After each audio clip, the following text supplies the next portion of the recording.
الحمد لله رب العالمين والصلاة والسلام على سيد المرسلين أما بعد فأعوذ بالله من الشيطان الرجيم بسم الله الرحمن الرحيم پڑھیے الصلاة والسلام عليك يا رسول الله وعلى آلك وأصحابك يا حبيب الله الصلاة والسلام عليك يا نبي الله وعلى آلك وأصحابك يا نور الله. فرمان آخری نبی رسول ہاشمی صلی اللہ تعالی علیہ وسلم جسے کوئی اہم حاجت درپیش ہو وہ مجھ پر کثرت سے درود شریف پڑھے، کیونکہ درود پاک دکھ، درد اور مصیبتوں کو دور کرتا اور رزق میں اضافہ کرتا ہے. تو جب بھی کوئی مشکل آئے، پریشانی آئے، تکلیف آئے، ٹینشن آ جائے تو اس کا بار بار اظہار کرنے سے ٹینشن دور نہیں ہو جاتا. کوئی بھی مشکل آتی ہے بندہ سبھی کو بتاتا پھرے، بار بار ذکر کرتا رہے کہ یار بڑی مشکل میں ہوں، بڑی پریشانی میں ہوں. شاعر کہتے ہیں نا کہ دکھوں نے تم کو جو گھیرا ہو تو درود پڑھو، دکھوں نے تم کو جو گھیرا ہو تو درود پڑھو، جو حاضری کی تمنا ہو تو درود پڑھو. تو جب ٹینشن دور کرنے کا، مشکل دور کرنے کا، پریشانی دور کرنے کا وظیفہ مل گیا ہے، چابی مل گئی ہے، تو پھر فضول باتیں کرنے کی بجائے ہمیں درود پاک کی کثرت کرنی چاہیے. صلو علی الحبیب صلی اللہ تعالی علی محمد صلی اللہ علیہ وسلم. آج میں آپ کو اللہ کے ایک نبی کا واقعہ سنانا چاہتا ہوں. یہ واقعہ قرآن مجید میں بہت تفصیل کے ساتھ موجود ہے، اور یہ واقعہ ایسا ہے کہ میں ان نبی علیہ الصلوۃ والسلام کے عمل کا نام لوں تو نبی علیہ الصلوۃ والسلام کا نام آپ کے ذہن میں خود ہی آ جائے گا. یعنی انہوں نے وہ عمل ایسا کیا کہ اب ان کے نام کے ساتھ وہ عمل ایک خاص ٹیگ بن گیا ہے. اور اگر میں اب عمل بتاتا ہوں، نام آپ خود بتائیں گے. اور ان کا عمل تھا کہ ان کے اندر کمال صبر تھا. اب یہ صبر کرنے والے نبی کون ہیں؟ صبر ایوب علیہ السلام. مشہور ہے دنیا میں کہ ایوب علیہ السلام کا جو صبر ہے وہ ضرب المثل بن گیا، وہ ایگزامپل بن گیا. صبر تو بہت سارے لوگوں نے دنیا میں کیا، مصیبتیں تو بہت سارے اللہ والوں پر آئیں، مگر حضرت ایوب علیہ الصلوۃ والسلام کو اس قدر کمال کا صبر جو ان کا تھا وہ کیا واقعہ ہے. تو آج مشکلیں ہیں، پریشانیاں ہیں، ٹینشن ہیں. لوگ جب پریشان ہوتے ہیں تو صبر کا دامن تھامنے کی بجائے نارملی بے صبری، شکوے اور شکایات کی طرف جاتے ہیں. تو زندگی میں جب بھی کوئی معاملہ آئے نا، ہمیں اللہ کے کلام کی طرف رجوع کرنا چاہیے، اللہ والوں کی سیرت کی طرف رجوع کرنا چاہیے. اور رب کریم کے جو منتخب ترین بندے ہیں، دنیا کے افضل ترین جو افراد ہیں، وہ انبیاء کرام علیہ الصلوۃ والسلام ہیں. تو ہمیں جب بھی کوئی پرابلم آئے، جب بھی کوئی مسئلہ درپیش ہو، پہلے دیکھیں اللہ والوں نے اس موقع پر کیا کیا تھا، قرآن کیا کہتا ہے، حدیث کیا کہتی ہے، تو پھر زندگی میں چیزیں آسان ہو جاتی ہیں. تو حضرت ایوب علیہ الصلوۃ والسلام کی سیرت کے بارے میں جانتے ہیں کہ آپ حضرت اسحاق علیہ الصلوۃ والسلام کی اولاد میں سے ہیں، اور ان کی والدہ حضرت لوط علیہ الصلوۃ والسلام کے خاندان سے ہیں. اللہ تعالیٰ نے آپ کو ہر طرح کی نعمت سے نوازا تھا. آپ حسن و صورت والے بھی تھے، یعنی آپ کو اللہ پاک نے بہت خوبصورت بھی بنایا تھا، اور اللہ کریم نے مال بھی بہت دیا، اولاد میں بھی کثرت دی. یعنی ویل آف لائف تھی، خوبصورتی بھی ہے، مال بھی ہے، اولاد بھی ہے. اچھا، پھر ظاہر مال تھا تو گھر بھی تھے، جانور بھی تھے. اس زمانے میں جو ویلتھ ہوتی تھی، جو پیسہ ہوتا تھا، وہ جانوروں کی صورت میں ہوتا تھا. آج کل لوگ گاڑیاں رکھتے ہیں، سونا زیورات رکھتے ہیں، اس زمانے میں جانور ہوتے تھے. بلکہ اب بھی اگر پاکستان کے بھی آپ انٹیریئر کے ایریا میں چلے جائیں، گاؤں گوٹھ میں جائیں، تو لوگ اپنا مال و دولت سے جانور ہی خرید رہے ہوتے ہیں. ان کے نزدیک یہی ان کا جو ہے وہ جو بھی ان کا کاروبار ہوتا ہے اور مال ہوتا ہے. اب آپ پر امتحان آیا، آزمائش آئی. اور وہ آزمائش کیسے آئی کہ پہلے آپ کا مکان گرا اور خاندان کے جتنے افراد تھے اور آپ کے بیٹے تھے، جتنے بھی آپ کے بیٹے تھے نا، وہ سب اس مکان کے تلے دب کر انتقال کر گئے۔ اللہ اکبر۔ آپ کو آ کر خبر دی جاتی گئی کہ حضور آپ کا مکان گر گیا ہے، آپ کے بچے دب گئے اور دب کر ان کا انتقال ہو گیا ہے۔ آپ فرماتے تھے میرا کیا ہے، جس کا تھا اس نے لے لیا، جب تک اس نے مجھے دے رکھا تھا وہ میرے پاس تھا، جب اس نے چاہا اس نے واپس لے لیا، اسی نے دیا تھا نا۔ تھوڑی دیر بعد خبر آئی کہ آپ کے جتنے جانور تھے، ہزارہا اونٹ تھے، بکریاں تھی، ریوڑ کے ریوڑ تھے، سارے جانور جو ہیں وہ مر گئے۔ کسی نے آ کر کہا کہ اب آپ کی جتنی دولت تھی، جتنے جانور تھے، وہ بھی مر گئے۔ سبحان اللہ۔ آپ اللہ کا شکر بجا لاتے، کہتے یا اللہ جو رب کا تھا اس نے واپس لے لیا، اسی کا تھا، جتنی دیر چاہا میرے پاس رہا، واپس لے لیا اس نے۔ میں اپنے رب کی رضا پر راضی، میں اس امتحان پر راضی ہوں۔ اللہ اکبر۔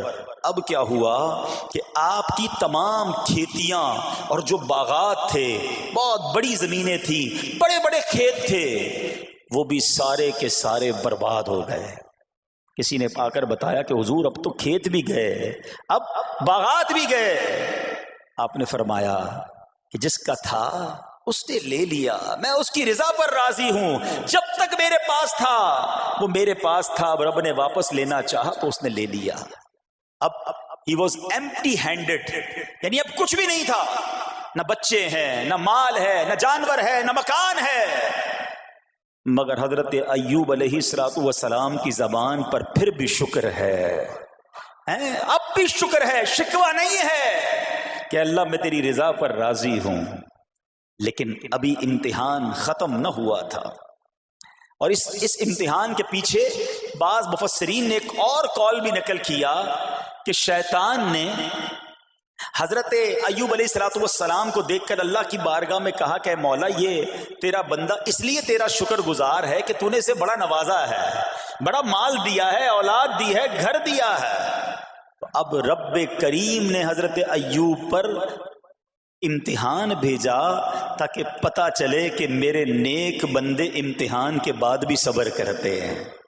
لیکن اب سب چلا گیا نا، تو شیطان نے کہا کہ ابھی جان تو باقی ہے نا، صحت تو باقی ہے۔ اللہ اکبر۔ مزید آزمائش آئی اور یہ ہوا کہ آپ کو بیمار کر دیا گیا، مبارک جسم پر بڑے بڑے آبلے پڑ گئے، پھوڑے جس کو کہتے وہ پڑ گئے۔ اس حال میں آپ کے سارے دوست بھی آپ کو چھوڑ کے چلے گئے۔ آج کل ویسے بھی حال ایسا ہی ہے جناب، جب تک پیسہ ہے، شہرت ہے، آپ کے پاس کوئی مال ہے تو آس پاس بہت سارے لوگ ہوتے ہیں، مگر جب یہ سب چیزیں چلی جائیں نا تو بعض اوقات ایسی کنڈیشن میں اپنے اور پرائیوں کی جانچ بھی ہو جاتی ہے کہ اب کون کھڑا ہے۔ دوستی مال کے لیے تھی، دوستی شہرت کے لیے تھی، دوستی منصب کے لیے تھی، یا کسی کی ذات سے واقعی خالص دوستی تھی؟ اب کیا ہوا، آپ کے سارے رشتہ دار، سارے دوست بھی دور چلے گئے، سوائے آپ کی فرما بردار زوجہ تھی جن کا نام تھا رحمت بن افراہیم، اور یہ حضرت یوسف علیہ السلام کی پوتی بھی تھی، اللہ کے نبی کی آل سے تھی، وہ آپ کی خدمت کرتی رہی۔ اب جسم پر پھوڑے ہیں، آبلے ہیں، ایک بیوی ہے، نہ پیسہ ہے، نہ مال ہے، نہ بچے ہیں، واٹ ایور جو تھا سب ختم، مگر زبان ہے کہ اس پر پھر بھی اللہ کا ذکر جاری ہے، پھر بھی شکر جاری ہے، پھر بھی صبر ہے۔ بات کرنا آسان ہے جناب، مشکل آئے اور صبر کرے بندہ، اصل امتحان یہ ہے۔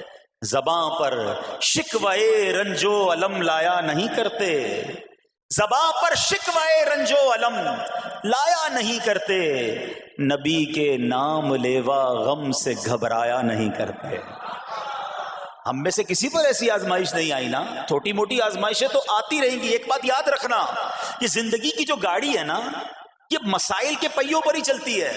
ہمیں بعض اوقات کسی کی گاڑی، کسی کا مکان، کسی کا خوبصورت چہرہ، کسی کی مسکراہٹ دیکھ کر لگتا ہے یار یہ تو دنیا کا سب سے سخی آدمی ہے۔ ایسا نہیں، تو یہ نہ سمجھے کہ سارا جہان جناب سخی ہے اور میں اکیلا دکھی ہوں، ایسا نہیں ہوتا، بلکہ اس جہاں میں تقریباً ہر بندہ ایسا ہوتا ہے جس کے ساتھ کوئی نہ کوئی دکھ لگا ہوا ہوتا ہے، کوئی نہ کوئی پریشانی ہے، کسی کو مال کی پریشانی، کسی کو روزگار کی پریشانی، کسی کو بیماری لگی ہے، کسی کو اور ٹینشن ہے۔ تو یہ کبھی بھی نہ سوچے کہ میں زندگی گزاروں گا اور کوئی ٹینشن نہیں آئے گی، تیار رہو امتحان کے لیے، امتحان ضرور آنا ہے۔ اب کمال یہ ہے کہ اس امتحان میں پاس کون ہوتا ہے۔ حضرت ابراہیم پر امتحان آیا، زبان پر صبر ہے، شکر ہے، شکوہ نہیں ہے۔ اب کیا ہوا کہ آپ کا سال ہاں سال تک یہ حال رہا، یہ 2-4 مہینے کا پرابلم نہیں تھا، کئی سال تک آپ بیمار رہے، آپ کی زوجہ جو ہے وہ خدمت کرتی رہی۔ اچھا یہاں ایک غلط فہمی دور کر دوں کہ کچھ لوگ یہ کہتے ہیں، یہ کتابوں میں پتہ نہیں کچھ کتابوں میں لکھ دیا گیا کہ حضرت ایوب علیہ السلام کو معاذ اللہ کوڑ کی بیماری ہو گئی تھی۔ ایسا بالکل نہیں تھا، کوڑ کی بیماری نہیں ہوئی تھی، بلکہ نہ کوڑ ہوا نہ جزام ہوا، آپ کو جسم پر پھوڑے پھنسیاں جن کو کہتے ہیں آبلے نکل آئے تھے، کیونکہ کوڑ کی بیماری وہ ہوتی ہے کہ جس سے لوگ نفرت یا حقارت کرتے ہیں۔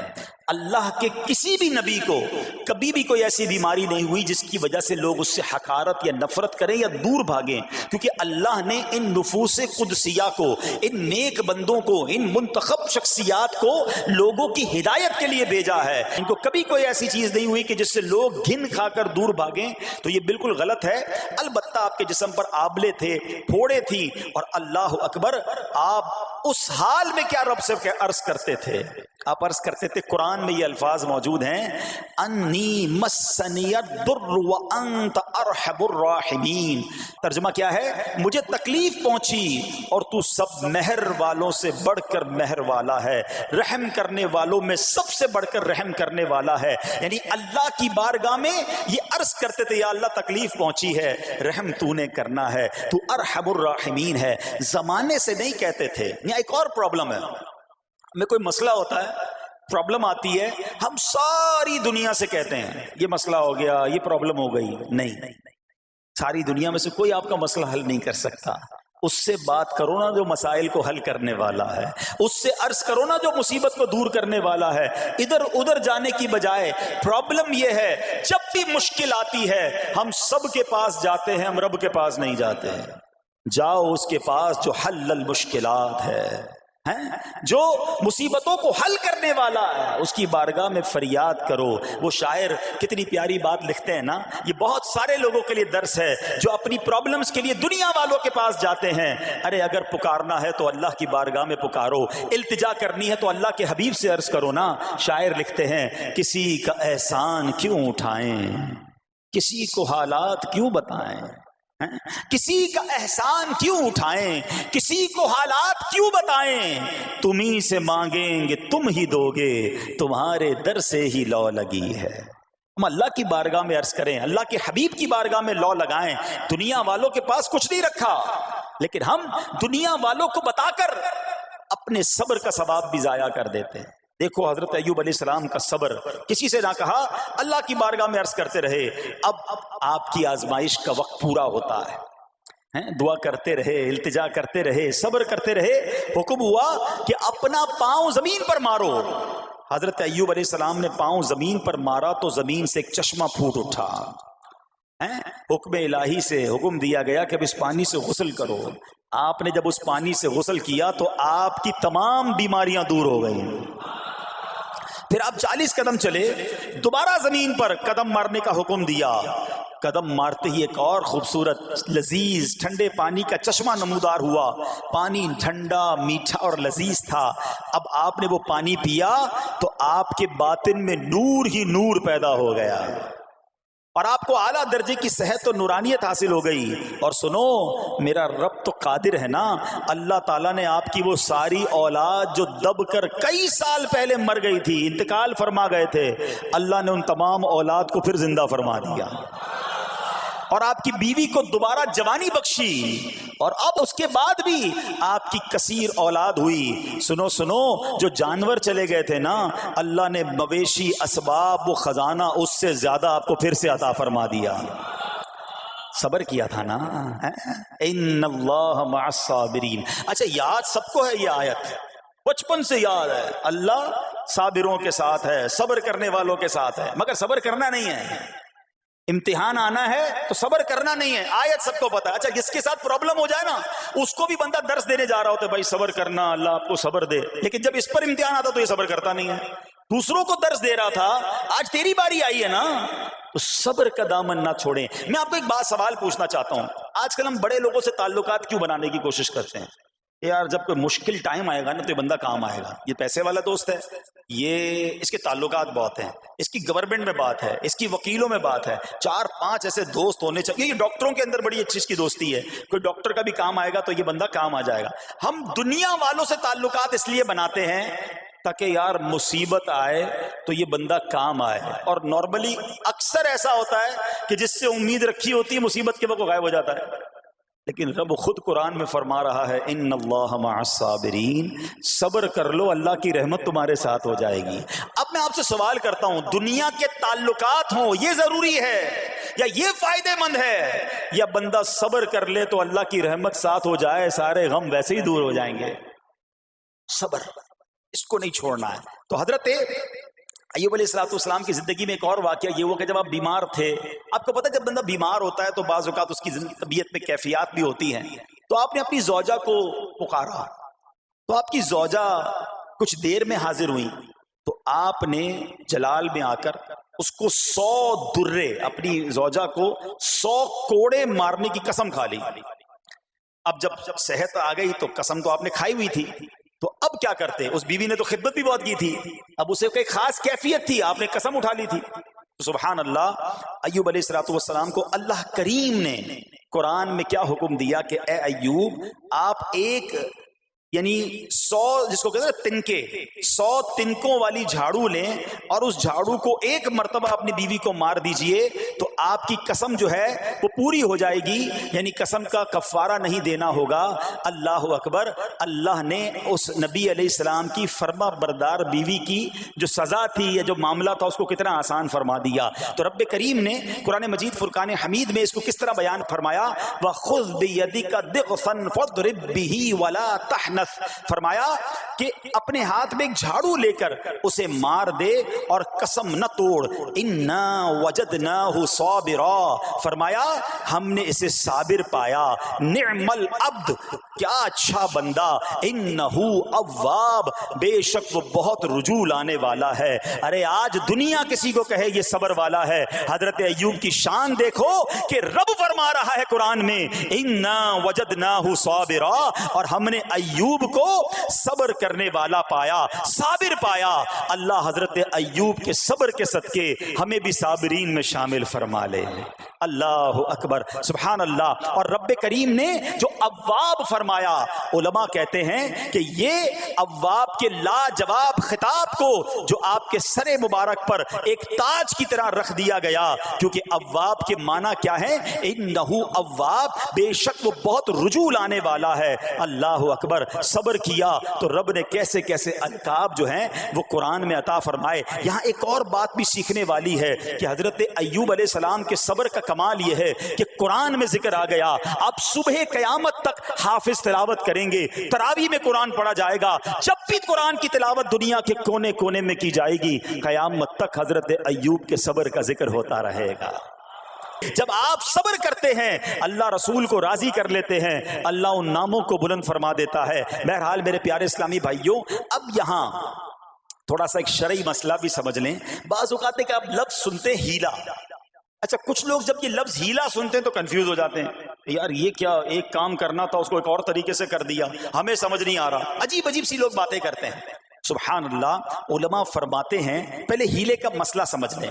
فتاوی عالمگیری میں ہے جو ہیلا کسی کا حق مارنے یا اس میں شبہ پیدا کرنے یا باطل ذریعے سے فریب دینے کے لیے کیا جائے وہ مکروہ ہے، اور جو ہیلا اس لیے کیا جائے کہ آدمی حرام سے بچ جائے یا حلال کو حاصل کر لے وہ اچھا ہے۔ انما الاعمال بالنیات، غلط نیت سے ہیلا کہ کسی کا حق دبا لوں یا معاذ اللہ زکوٰۃ ادا ہی نہ کرنی پڑے، اللہ کو کوئی دھوکہ نہیں دے سکتا، اللہ دیکھ رہا ہے کہ اس کی نیت کیا ہے۔ لیکن ہیلا اس لیے ہے کہ حرام سے بچ جائے، حلال حاصل کر لیا جائے، تو اس کی جو جواز کی صورتیں ہیں علماء نے فرمایا یہ آیت اس میں دلیل ہے. اور آیت کیا تھی؟ وَخُذْ بِيَدِكَ ضِغْثًا فَاضْرِبْ بِهِ وَلَا تَحْنَثْ، اور فرمایا اپنے ہاتھ سے ایک جھاڑو لے کر اسے مار دو اور قسم نہ توڑو. قسم تو 100 کوڑے مارنے کی تھی، اللہ کریم نے آسانی کا راستہ بتایا. ہاں ایک بات یاد رہے، یہ بڑی امپورٹنٹ بات کرنے جا رہا ہوں کہ مفتیان کرام، قابل اعتماد مفتیان کرام سے رہنمائی لے کر ہم جیسے لوگوں کو، عوام الناس کو کوئی ہیلا اپنے طور پہ نہیں کر لینا چاہیے. ہاں کیونکہ بعض ہیلوں کی شرعی طور پر اجازت نہیں ہوتی، اور بعض اوقات ہیلا کرنے میں ایسی غلطی لوگ کر جاتے ہیں جن کی وجہ سے ہیلا ہوتا ہی نہیں ہے. تو یہاں صرف آپ کو دلیل بتانا تھا، باقی اگر کسی قسم کا کوئی شرعی ہیلا کرنا ہے تو قابل اعتماد مفتیان کرام سے رجوع کیا جائے. سبحان اللہ. اب حضرت ایوب علیہ السلام کے صبر کی بات ہوئی ہے نا، اللہ نے پتہ ہے آپ کو کتنا مقام عطا فرمایا کہ نبی کریم صلی اللہ تعالی علیہ وآلہ وسلم نے ارشاد فرمایا حضرت ایوب لوگوں میں سب سے بڑھ کر عالم،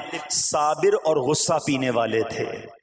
حضرت ابن مسعود رضی اللہ تعالیٰ عنہ سے مروی ہے کہ حضرت ایوب علیہ السلام قیامت کے دن صبر کرنے والوں کے سردار ہوں گے. ہاں صبر کرنے والوں کے بھی سردار ہوں گے. اچھا بعض اوقات ہوتا کیا ہے، اچانک کوئی پرابلم آ گئی، کہیں آگ لگ گئی، گاڑی میں نقصان ہو گیا، پیسے چوری ہو گئے، موبائل چوری ہو گیا، کوئی چیز میں نقصان ہو گیا، کاروبار میں نقصان ہو گیا، صحت خراب ہوئی. بندہ کہتا ہے یار یہ میرے ساتھ کیوں ہوا ہے، میں نے ایسا کیا کیا ہے. بعض اوقات زبان سے شکوے، شکایت، حالانکہ قرآن مجید فرقان حمید نے تو پہلے ہی ہمیں بتا دیا ہے. ہمارا پرابلم پتہ ہی کیا ہے، ہم بہت ساری باتیں جانتے ہیں دنیا کی، قرآن و حدیث پڑھتے نہیں ہیں، تو مینٹلی پریپیئرڈ نہیں رہتے. آپ کو پہلے ہی پتا ہو کہ یار گرمیاں آنے والی ہیں، تو اچانک گرمیاں آئیں گی تو پریشان نہیں ہوں گے نا. آپ کو پتا تھا جون جولائی میں گرمیاں ہوتی ہیں، بھائی سردیاں نہیں ہوتی. آپ پنکھا بھی تیار رکھتے ہیں، ٹھنڈا پانی کا انتظام بھی رکھتے ہیں، گرمی کے وقت باہر کم نکلتے ہیں. اور سردیاں آتی ہیں آپ کو پہلے ہی پتا ہوتا ہے، رضائی تیار کر لیتے ہیں، سویٹر نکال لیتے ہیں. ایسا نہیں ہوتا کہ صبح اٹھتے تو 40 ڈگری ہوتا ہے، دوسرے دن اٹھتے تو 5 ڈگری ہوتا ہے. بندہ کہ یار آج ٹھنڈ کی ہو گئی، کل گرمی کی ہو گئی. مینٹلی پریپیئرڈ جب بندہ ہوتا ہے تو وہ تیار ہوتا ہے. اگر جو قرآن پڑھنے والا ہے، حدیث پڑھنے والا ہے، اس کو تو پہلے ہی مینٹلی پریپیئرڈ ہونا ہے. کیوں؟ قرآن کا وعدہ ہے نا، قرآن کا اعلان سنو. اللہ کریم قرآن مجید میں کیا ارشاد فرماتا ہے؟ بسم اللہ الرحمن الرحیم وَلَنَبْلُوَنَّكُمْ بِشَيْءٍ مِّنَ الْخَوْفِ وَالْجُوعِ وَنَقْصٍ مِّنَ الْأَمْوَالِ وَالْأَنفُسِ وَالثَّمَرَاتِ وَبَشِّرِ الصَّابِرِينَ. اور ضرور ہم تمہیں آزمائیں گے. کیا فرمایا؟ ضرور آزمائیں گے، تیار رہو. دیر از ایگزامینیشن. اچھا آزمائش کن کی چیزوں کی ہوگی؟ سبحان اللہ. قرآن نے لسٹ بھی دے دی ہے کہ آزمائش کیا ہوگی. فرمایا کچھ ڈر سے، اچانک خوف آ جاتا ہے نا، کوئی دشمن آ جاتا ہے، کوئی دھمکی دے رہا ہوتا ہے، اچانک حالات خراب ہو جاتے ہیں، دل میں خوف بیٹھ جاتا ہے. پھر فرمایا بھوک سے، مال کم ہو گیا، تنگی آ گئی تو بھوک سے. پھر فرمایا کچھ مالوں اور جانوں اور پھلوں کی کمی سے. کبھی کاروبار میں نقصان ہوگا، کبھی کسی کے باغات ہے تو باغ فصل اجڑ سکتی ہے، آپ کو کوئی نقصان ہو سکتا ہے، کسی جگہ آگ لگ سکتی ہے، اور جانوں کی کمی سے بیماری بھی آ سکتی ہے. مگر آگے کیا فرمایا؟ وَبَشِّرِ الصَّابِرِينَ. خوشخبری سنا ان صبر والوں کو. اور جب سبحان اللہ یہ ایگزام آتا ہے نا، جو اس ایگزام سے نکل جاتا ہے تو رب نے فرمایا خوشخبری ہے. اللہ اکبر. ہم نے زندگی میں دیکھا ہے جس نے مصیبت پر صبر کیا، اللہ کی رضا پر راضی رہا، اللہ نے مشکل سے بھی نکالا اور پہلے سے اسے زیادہ عطا فرما دیا. ہمارا پرابلم ہی ہم ٹیسٹ میں فیل ہو جاتے ہیں. جیسے امتحان شروع ہوا، واویلا شروع، شور شروع، شکوے شروع. سب کو بتانا، حالانکہ کر کوئی نہیں سکتا لیکن سب کو بتائیں گے. نہ کرو ایسا. میں جانوں میرا رب جانے، مجھے کیوں کسی کو بتانا ہے.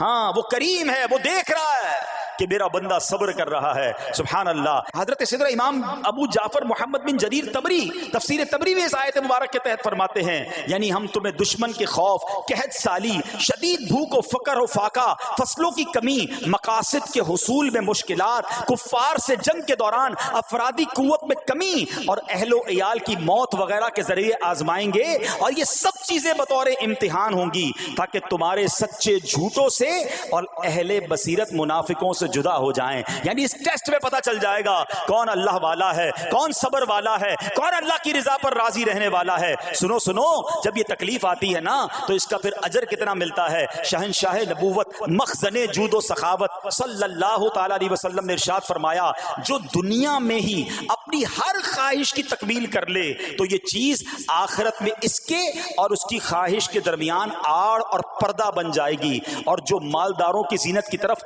اپنی نگاہیں دراز کرے تو وہ آسمان والوں کے سامنے بے عزت ہو جاتا ہے. اور جو شدید بھوک پر صبر کرے اللہ عز و جل اس کو جنت الفردوس میں جہاں چاہے گا ٹھکانہ عطا فرمائے گا. ہاں, ہر چیز پوری ہو جائے, جو چاہیے وہ مل جائے, یہ نہیں ہونا چاہیے. کچھ نہ کچھ آزمائشیں آئیں گی, اور اگر سب ادھر مل گیا تو ادھر پھر کیا ملے گا. ہم اللہ سے یہ دعا کرتے ہیں کہ ادھر بھی عطا فرمائے, ادھر بھی محروم نہ کرے. ہاں, ہمیں ڈرتے بھی رہنا چاہیے کہ یار میں جو مانگتا ہوں ادھر مل جاتا ہے, کہیں وہاں محروم نہ رہ جاؤں. تو آزمائش آئے تو صبر کرنا چاہیے, اللہ کی رضا کے طور پہ زندگی گزارنی چاہیے. ایک بار نبی پاک علیہ الصلوۃ والسلام انصار کے پاس تشریف لے گئے تو فرمایا کیا تم مومن ہو؟ بڑا کمال کا سوال جواب ہے, ذرا غور کیجئے گا. ہمارے پاس بھی کوئی آ کر کہے کہ کیا تم مومن ہو تو ہم کیا جواب دیں گے؟ صحابہ خاموش رہے. سیدنا فاروق اعظم نے کہا حضور ہاں ہم مومن ہیں. شاید ہمارا بھی جواب یہی ہوگا مومن ہیں. مگر اگلا سوال سنو نبی پاک علیہ الصلوۃ والسلام کا. فرمایا کہ اگر تم مومن ہو تو تمہارے ایمان کی علامت کیا ہے؟ ہاں, اب ہم سے کوئی یہ سوال کرے تو ہم جواب کیسے دیں گے؟ بھائی تم کہہ رہے ہو مومن ہیں, واٹ از دا سمٹمز, کوئی نشانی کوئی علامت تو بتاؤ نا. اب یہ سوال کرنے والے کون ہیں؟ پیارے آقا صلی اللہ تعالی علیہ وآلہ وسلم. صحابہ سامنے بیٹھے ہیں. ارشاد فرمایا مومن ہو تو علامت کیا ہے؟ تو کیا شاندار جواب دیا کہ صحابہ کرام نے کہ ہم جب فراخی کی حالت ہوتی ہے نا, آسانی ہوتی ہے تو ہم شکر ادا کرتے ہیں. جب آزمائش آتا ہے, کوئی پرابلم آتی ہے, ہم صبر کرتے ہیں اور اللہ کے فیصلے پر راضی رہتے ہیں. نبی اکرم علیہ الصلوۃ والسلام نے جواب میں کیا فرمایا؟ رب کعبہ کی قسم تم مومن ہو. تو پتہ یہ چلا کہ مومن ہونے کی نشانی یہ ہے کہ جب اچھے دن آئیں تو شکر کرے, اور مشکل کے دن آئیں تو اللہ کی رضا پر, اللہ کے فیصلوں پر راضی رہے, صبر کرے. اب آؤ سوال کرتے ہیں. اچھے دن آتے تو ہم کیا کرتے ہیں؟ ارے بھائی میں تو انتظار میں تھا, تھوڑے پیسے آئیں تو فلاں عیاشی کروں, فلاں گناہ کروں. تھوڑے پیسے تھے تو وہ کام ہی نہیں کر پا رہا تھا, اب تو موقع لگا ہے, اب تو دن آئے ہیں. معاذ اللہ, جس کو اللہ نعمتیں دیتا ہے, فراخی دیتا ہے, تو وہ اللہ کی نافرمانی میں لگ جاتا ہے. اور جب اس کو کوئی آزمائش بھیجتا ہے تو وہ ناشکری کہہ کر, بلکہ بعض اوقات تو کفریہ کلمات منہ سے نکال کر ایمان سے بھی ہاتھ دھو بیٹھتا ہے. ایسا نہیں ہونا چاہیے. عقل مند وہ ہے, یاد رکھنا کہ رب جتنی عطائیں بڑھائے ہم اتنے سجدے بڑھائیں, ہم اتنے صدقے بڑھائیں. دیکھو نا دنیا میں کیا ہوتا ہے, آپ کو کوئی تحفہ دے, آپ کیا کہتے ہیں؟ شکریہ, جزاک اللہ. دوبارہ تحفہ دے, آپ کہتے ہیں بہت مہربانی. تیسری بار دے, بندہ کہ یار یہ تو مجھ پر کتنا مہربان ہے. اتنی مہربانیاں. ناراض نہیں ہونا چاہیے. جو تمہیں دنیا میں 2-4 تحفے دے دے تم اسے ناراض نہیں کرنا چاہتے. جب سے میں پیدا ہوا, جب سے وہ نواز رہا ہے, وہ ناراض نہ ہو جائے اس کا کوئی خیال نہیں. وہ دیے جا رہا ہے. ہم تو دیکھتے ہیں نا, بندہ غریب ہوتا ہے, تھوڑے گناہ, جیسے جیسے امیر ہوتا گیا اس کے پر پرزے نکلنا شروع ہو جاتے ہیں, مسجد سے دور, نمازوں سے دور, معاذ اللہ حرام کاموں میں پڑ جاتا ہے. ارے اللہ کے بندے, تجھے رب نواز رہا ہے, تیرے تو سجدے بڑھنے چاہیے تھے. لیکن ہوتا کیا ہے, وہ عطائیں بڑھاتا ہے, لوگ خطائیں بڑھاتے ہیں. نہ کرو ایسا. جب فراخی ہو, جب اللہ کی طرف سے آسانی ہو تو شکر ہو, اور جب آزمائش آئے تو صبر ہو. یہی مومن کی نشانی ہے. اور اللہ سے دعا کرتے ہیں کہ اللہ کریم ہمیں اپنے شکر گزار اور صبر کرنے والے بندوں میں شامل فرما لے. اور یقین کریں صبر کا جو پھل ہے نا, وہ کہتے ہیں نا صبر کا پھل میٹھا. او ہو, بالکل ٹھیک کہا, بلکہ بہت میٹھا ہے. سنو, اللہ عز و جل فرماتا ہے کہ جب میں کسی بندے کو بیماری میں مبتلا کروں, ہو سکتا ہے یہاں بھی میرا کوئی بھائی بیمار بیٹھا ہو, مدنی چینل کے ناظرین میں سے کوئی بیمار بیٹھا ہو. دیکھو بیماری آئے نا, شکوہ مت کرنا, صبر کرنا. فضیلت سنو, حدیث قدسی ہے, اللہ فرماتا ہے جب میں اپنے کسی بندے کو بیماری میں مبتلا کروں اور وہ اس پر صبر کرے، کسی سے شکایت نہ کرے، تو میں اس کے گوشت کو اچھے گوشت سے اور اس کے خون کو اچھے خون سے بدل دیتا ہوں۔ پھر اگر اسے شفا دیتا ہوں تو ایسی شفا دیتا ہوں کہ اس کے نامہ اعمال میں کوئی گناہ نہیں رہتا، اور اگر میں اسے دنیا سے اٹھا لوں تو اسے اپنی رحمت کاملہ کے سائے میں لے جاتا ہوں۔ ارے کمال ہو گیا، بیماری آئی، بیماری جب جاتی ہے تو گناہوں سے بھی پاک کر کے جاتی ہے، صرف ایک ہی تو کنڈیشن ہے، صبر کرنا۔ بیماری آئی، صبر کرنا، ہاں کسی سے بات نہ کریں، شکوہ نہ کریں، اللہ کی بارگاہ میں عرض کریں مولا تیری مہربانی، ہاتھ میں درد ہے باقی جسم تو سلامت ہے، اے اللہ آنکھ میں درد ہے باقی جسم تو سلامت ہے، اے اللہ گردوں میں پرابلم ہے میرا باقی جسم تو سلامت ہے، یہ بھی تیری مہربانی ہے۔ اللہ کرے کہ ہم شکر گزار بندے بن جائیں، کیونکہ یہ بیماری تو ہمارے گناہ معاف کروانے آئی تھی، مگر افسوس یہ ہے کہ جو گناہ معاف کروانے والا کام ہمارے ساتھ ہوا اس میں بھی ہم نے اللہ کو ناراض کر دیا اور شکوے شکایات کی۔ سنو سنو، اس نے اخلاق کے پیکر نبیوں کے تاجور صلی اللہ تعالی علیہ وسلم نے ارشاد فرمایا، ابھی تو صرف بیماری کی بات ہوئی نا، اب آؤ اگر کسی کو کاروبار میں نقصان ہو گیا، کسی کے پیسے کم ہو گئے، کسی کی جان و مال کا کوئی نقصان ہوا، کوئی آگ وغیرہ لگ گئی، سنو اللہ کے حبیب علیہ الصلوۃ والسلام فرماتے ہیں کہ اللہ ارشاد فرماتا ہے، پھر حدیث قدسی ہے کہ جب میں اپنے کسی بندے کے بدن یا اس کے مال یا اس کی اولاد کی طرف کوئی سختی بھیجوں، پھر وہ صبر جمیل کے ساتھ اس کا استقبال کرے، تو قیامت کے دن مجھے اس سے حیا آئے گی کہ میں اس کے لیے میزان قائم کروں یا اس کا نامہ اعمال کھولوں۔ ہائے ہائے ہائے، سمجھتے ہو اس کا مطلب؟ اللہ فرما رہا ہے مجھے حیا آئے گی کہ اپنے بندے سے اب کیا حساب لوں۔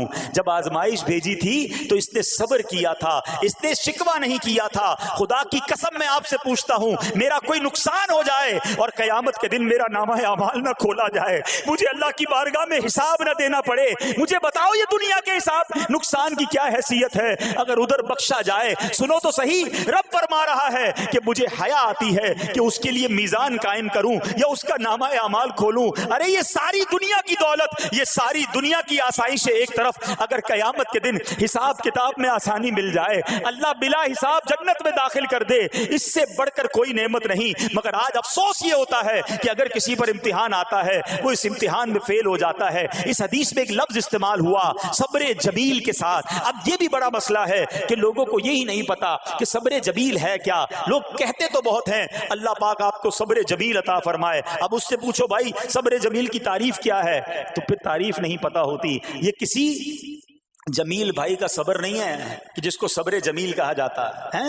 صبر جمیل کی تعریف سمجھو۔ علماء کہتے ہیں کسی مصیبت زدہ اور غیر مصیبت زدہ کو برابر میں دیکھو، مگر دونوں میں کوئی فرق نظر رہا ہے، یعنی چہرہ بھی نہ بتائے کہ وہ کسی مشکل میں ہے، اس کی عادتیں بھی نہ بتائیں کہ وہ کسی پرابلم میں ہے، یعنی اس کو دیکھ کر پتہ ہی نہ چلے کہ وہ بڑی مشکل میں ہے۔ فرمایا یہ ہے صبر جمیل۔ مگر آج ہمارا حال یہ ہے، ہمارا چہرہ بتا دیتا ہے بھائی خیر تو ہے، بڑی ٹینشن میں ہو، ہاں یار کیا کروں بس موبائل ٹوٹ گیا، ارے بھائی بڑی چہرے پہ بڑی ہوائیاں اڑ رہی ہیں، بس کیا کروں جناب آج 5,000 روپے کھو گئے۔ 5,000 روپے کھو جائیں، چھوٹا سا نقصان ہو جائے، ہمارا چہرہ بتا دیتا ہے کہ ہمارے ساتھ کوئی معاملہ ہوا ہے۔ صبر جمیل یہ ہے کہ دیکھ کر کوئی پہچان ہی نہ سکے کہ یہ بندہ کتنی مشکل میں ہے، چاہے اندر کتنی تکلیف میں ہو، دنیا والوں کو نہ بتائے کیونکہ وہ رب کا بندہ ہے، وہ اللہ کی بارگاہ میں فریاد کرے۔ یہ صبر جمیل ہے اور اللہ اسے ہم سب کو نصیب فرمائے۔ ہاں یہ بڑی کمال کی بات ہے۔ ہم کیا کرتے ہیں، سارے جہان کو بتاتے ہیں، اچھا پھر آخر میں لوگ کہتے بھی ہیں، جب پورے محلے کو بتا دیا نا پھر اس کے بعد کہتے ہیں بس کیا کریں بھائی صبر ہی کر رہے ہیں۔ اب آپ صبر نہیں کر رہے حضرت، ہاں آپ کا صبر چلا گیا، آپ نے ساری دنیا کو تو بتا دیا۔ صبر یہ ہے کہ صبر پہلے صدمے پر ہوتا ہے، جیسے ہی آپ کو کوئی صدمہ لگا نا، اب آپ جانے رب جانے، نہ بتائیں کسی کو، ٹھیک ہے؟ وہ الگ بات ہے آپ کسی کو دعا کے لیے کہہ دیں، لیکن بڑا نقصان ہو گیا، بڑی مشکل ہو گئی، بڑی پریشانی ہو گئی، اس سے حل تو کوئی نہیں ہونا۔ اچھا ہمارا ماجرا ایک اور بھی بڑا عجیب ہے، مشکل ہو جائے تو سب کو بتاتے ہیں، آسانی ہو جائے تو پھر کسی کو نہیں بتاتے ہیں۔ 5,000 کا نقصان سارے محلے کو پتا ہے، 50,000 کا فائدہ ہوا پھر کسی کو بتایا آپ نے؟ نہیں یار بتاؤں گا تو نظر لگ جائے گی، گھر والوں کو تو بالکل بھی نہیں بتاؤں گا، خرچہ بڑھا دیں گے۔ گھر والوں کو ساری ٹینشن کی خبریں جا کے دے رہے ہوتے ہیں، مارکیٹ میں بڑا نقصان ہو گیا، آج بڑا مندہ ہے، ارے بھائی کاروبار بالکل نہیں ہے، تاکہ گھر والوں کا خرچہ روک سکے. اور جیسے ہی کاروبار اچھا ہو گیا گھر جاتے پھر بھی وہی والا منہ بنا لیتے ہیں تاکہ ان کو پتہ نہ چلے میں بڑے پیسے کمانے لگا ہوں. یہ نہ کیا کریں. ہاں ٹینشن آپ کسی کو بتا کر اپنا صرف ثواب ضائع کرتے ہیں، باقی کچھ نہیں ہوتا. کرنا رب نے ہے، اور یہ اگر آزمائش میرے درجے بلند کرنے آئی ہے، اگر یہ آزمائش مجھے اللہ کے قریب کرنے آئی ہے تو پھر تو اس کا استقبال ہونا چاہیے نا. ہاں ہمارے بزرگان دین تو آزمائشوں کا استقبال کیا کرتے تھے. اور سنو، یہاں ہو سکتا ہے کہ میرا کوئی نابینا بھائی بیٹھا ہو.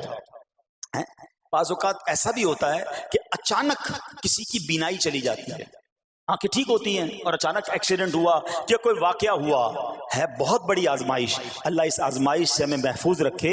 مگر دیکھو میرے رب کی شان دیکھو، جب بھی کوئی تکلیف آتی ہے نا بندہ صبر کرے، اس تکلیف کا اجر تیار ہے، اس کا کمال سے اس کی رحمت تیار ہے، رحمت کی برسات تیار ہے. سنو، اللہ فرماتا ہے کہ اے جبرائیل، جب میں اپنی کسی بندے کی بینائی لے لوں تو اس کا اجر یہ ہے کہ میں اسے اپنے دیدار سے مشرف فرماؤں گا. ہاں آنکھیں گئی ہیں مگر اللہ فرماتا ہے میں اپنا دیدار کرواؤں گا. بس صرف صبر کرنا ہے. اسی طرح میرے پیارے اسلامی بھائیوں، بعض لوگوں کے یہاں بچے کا انتقال ہو جاتا ہے، چھوٹے چھوٹے بچوں کا انتقال ہو جاتا ہے، یا بعض اوقات پیدائشی بچہ مرا ہوا ہوتا ہے پیدا، اس کا انتقال ہو جاتا ہے، یا بعض اوقات ولادت سے پہلے ہی بچہ ضائع ہو جاتا ہے. بہت شور، بڑا واویلا، بڑا رونا پیٹنا گھروں میں ہوتا ہے. مت کیا کرو ایسا. یقین کریں یہ بہت بڑا انعام تمہیں ملنے جا رہا ہے. ایسا نہ ہو یہ رونا پیٹنا، یہ بے صبری، یہ اللہ کی بارگاہ میں شکوے شکایات، اتنے بڑے تم اجر سے محروم رہ جاؤ. سنو، اللہ کے آخری نبی صلی اللہ تعالی علیہ وسلم نے فرمایا جس مسلمان جوڑے کے 3 بچے انتقال کر جائیں، اللہ عز و جل ان بچوں پر فضل و رحمت کرتے ہوئے ان دونوں یعنی ماں باپ کو جنت میں داخل فرمائے گا. صحابہ کرام نے عرض کی کسی کے 2 بچے، فرمایا 2 بچے بھی، پھر عرض کی اور 1، فرمایا 1 بھی، پھر فرمایا اس ذات کی قسم جس کے قبضہ قدرت میں میری جان ہے، جس عورت کا کچا بچہ فوت ہو جائے یعنی حمل ضائع ہو جائے اور وہ اس پر صبر کرے تو وہ بچہ اپنی ماں کو اپنی ناف کے ذریعے کھینچتا ہوا جنت میں لے جائے گا. یہ تو جنت کا ٹکٹ تھا. مگر شکوے شکایات، الامان والافیز، گھر میں موت میت کو نقصان ہو جائے، ہماری عورتیں، ہمارے گھر کے افراد وہ واویلا کرتے ہیں. معاذ اللہ، بعض اوقات تو کفریہ کلمات زبان پر ہوتے ہیں. معاذ اللہ ثم معاذ اللہ، کہتے کہ اللہ کو ہمارا ہی گھر ملا تھا، اتنے چھوٹے بچے کا کیا قصور تھا. استغفر اللہ. یہ تمہارے جملے، ایک تو گھر میں مصیبت پہلے ہی آئی ہوئی ہے اور تم اللہ پر اعتراض کر کے معاذ اللہ اللہ کو ظالم کہہ کے اپنا ایمان بھی ضائع کر بیٹھے. یہ تو اس سے بڑی مصیبت ہو گئی نا. تو نہ کریں ایسا. سیکھو. آج میں نے آپ کے سامنے حضرت ایوب علیہ السلام کی سیرت اور قرآنی واقعہ بیان کیا کہ سب کچھ چلا گیا مگر وہ اللہ کی رضا پر راضی تھے. رب نے انہیں صبر کرنے والا بندہ بھی فرمایا اور ساری نعمتیں پہلے سے زیادہ عطا فرما دی. ہاں بالکل نوازا جائے گا. صبر کا دامن اگر نہ چھوڑیں. سنو ہمارے اسلاف کیسے صبر کرتے تھے. حضرت سیدنا فتح موصلی رحمت اللہ تعالی علیہ کی زوجہ محترمہ رضی اللہ تعالی عنہا کا پاؤں پھسل گیا اور ان کا ناخن ٹوٹ گیا. وہ مسکرانے لگی. اللہ اکبر. کبھی کبھی ہمارا بھی ناخن ٹوٹا ہوگا، بہت تکلیف ہوتی ہے. ناخن ٹوٹے تو جان نکل جاتی ہے مگر آپ مسکرانے لگی. کسی نے پوچھا کہ آپ کو ناخن ٹوٹنے کا درد نہیں ہوا، آپ مسکرا رہی ہیں؟ تو فرماتی ہیں کہ اس درد پر جو ثواب ملے گا نا، مجھے درد پر صبر کروں گی اور جو مجھے اس پر ثواب ملے گا تو اس ثواب کے تصور نے میرے درد کی تلخی کو دور کر دیا. ہائے ہائے ہائے، یہ ہے اللہ والے. ہاں صبر کرنا کوئی ان سے سیکھے.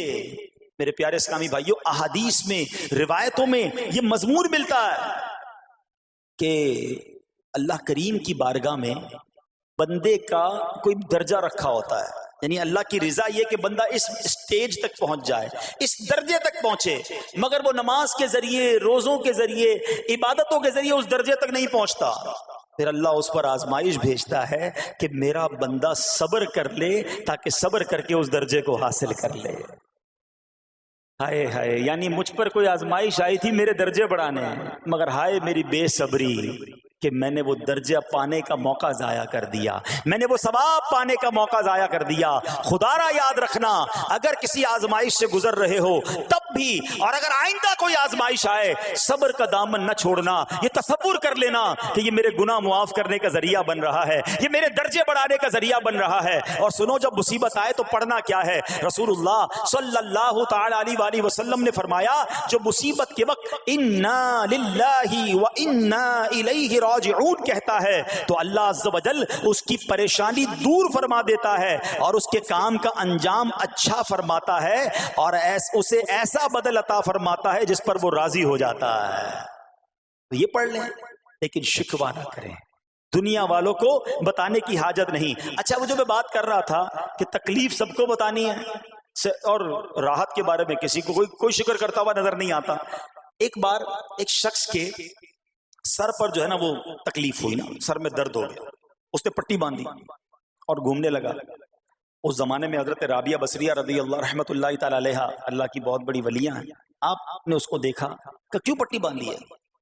وہ کہتا سر میں درد تھا اس لیے پٹی باندھی ہے۔ بات تھوڑی سی باریک ہے، سمجھدار لوگ سمجھیں گے، اس لیے پٹی باندھی ہے کہ سر میں درد تھا۔ اللہ اکبر۔ اس اللہ والی نے پتہ ہے کیا کہا؟ آپ کہتی ہیں کبھی صحت کی پٹی بھی باندھی ہے؟ یہ جملہ ہے بڑا سمجھنے والا ہے، یعنی اللہ نے اتنے دنوں تک صحت میں رکھا تو کسی کو نہیں بتایا، اور تھوڑے دنوں کی تکلیف آئی تو پٹی باندھ کے سب کو بتانے چلا ہے کہ رب نے بیمار کیا ہے۔ ہاں، ہمیں اللہ کریم کی طرف سے آزمائش ہمیشہ تھوڑی آتی ہے۔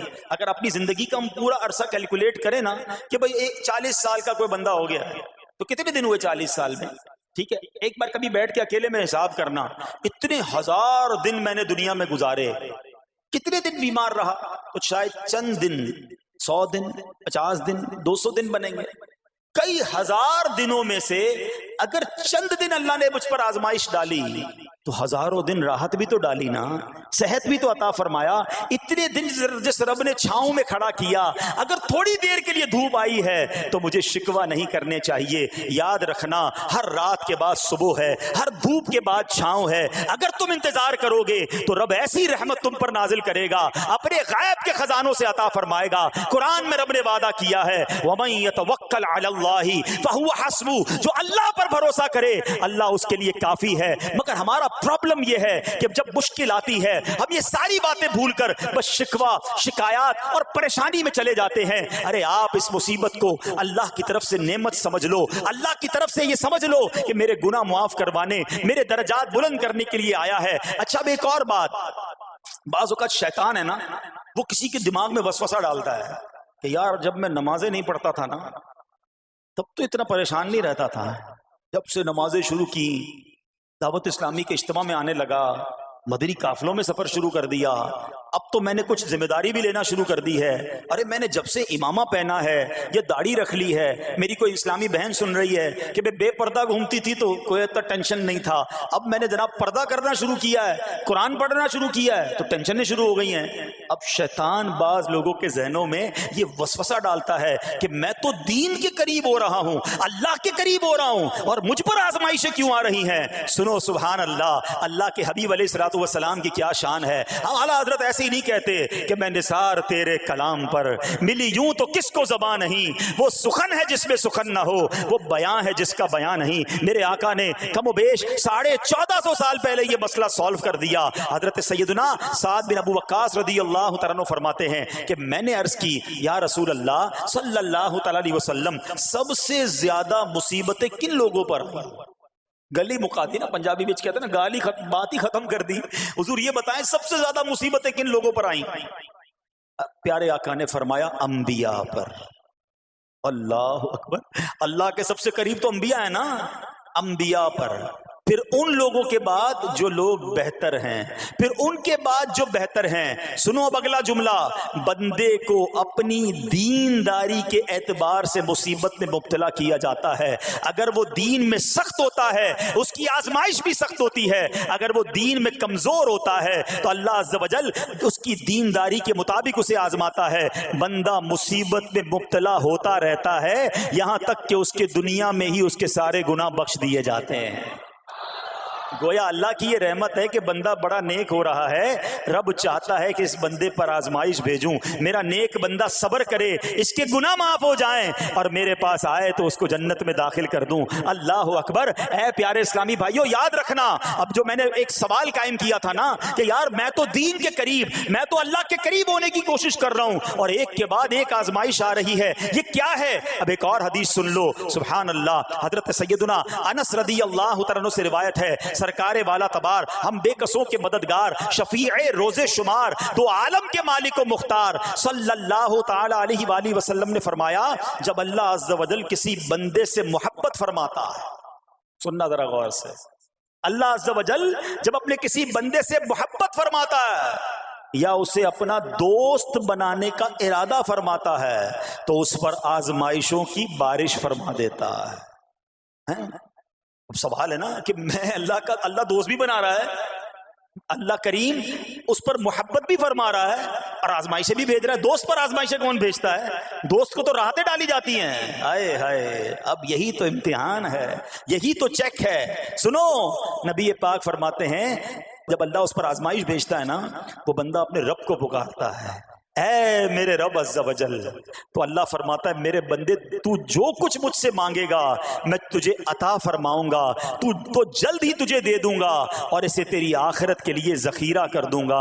سبحان اللہ۔ یعنی اللہ والوں کو آزمایا جاتا ہے، ان کے درجات بلند کیے جاتے ہیں، ان کے گناہ معاف کیے جاتے ہیں۔ تو اے میرے پیارے اسلامی بھائیوں، کبھی بھی یہ ذہن میں خیال مت لانا کہ یار میں دین میں قریب آ رہا ہوں، میری آزمائشیں بڑھ رہی ہیں، سمجھ لو امتحان شروع ہو گیا ہے، ٹیسٹ شروع ہو گیا ہے۔ اب اس ٹیسٹ میں مجھے کامیاب ہونا ہے اور اللہ کے مزید قریب جانا ہے۔ زندگی میں جو گناہ ہو گئے ہیں یہ میرے گناہوں کا انشاءاللہ کفارہ بن جائے گا، میرے درجات کی بلندی کا سبب بن جائے گا۔ اللہ سے عرض کرنا، اے مولا میں تیری رضا پر راضی، میں تیرے فیصلوں پر راضی، اب تک جو دیا تھا تو نے دیا تھا، یہ سب کچھ تیرا ہے۔ اے رب جب تو واپس لے گا میں اس پر راضی۔ جب یہ ثابت قدمی نصیب ہو گئی پھر دیکھو غیب کے خزانوں سے کیسا آپ کے دل پر سکینہ اترے گا، پھر کیسا آپ پر رحمتوں کا نزول ہوگا۔ تو اے میرے پیارے اسلامی بھائیوں، مصیبتیں آ چکی اور آنے بھی والی ہیں، پہلے ذہنی طور پر تیار رہنا، مگر صبر کرنا۔ یہ چند دنوں کی، چند گھنٹوں کی، چند لمحوں کی مصیبت ہے مگر یہ تمہارے درجات کو بلند کر دے گی۔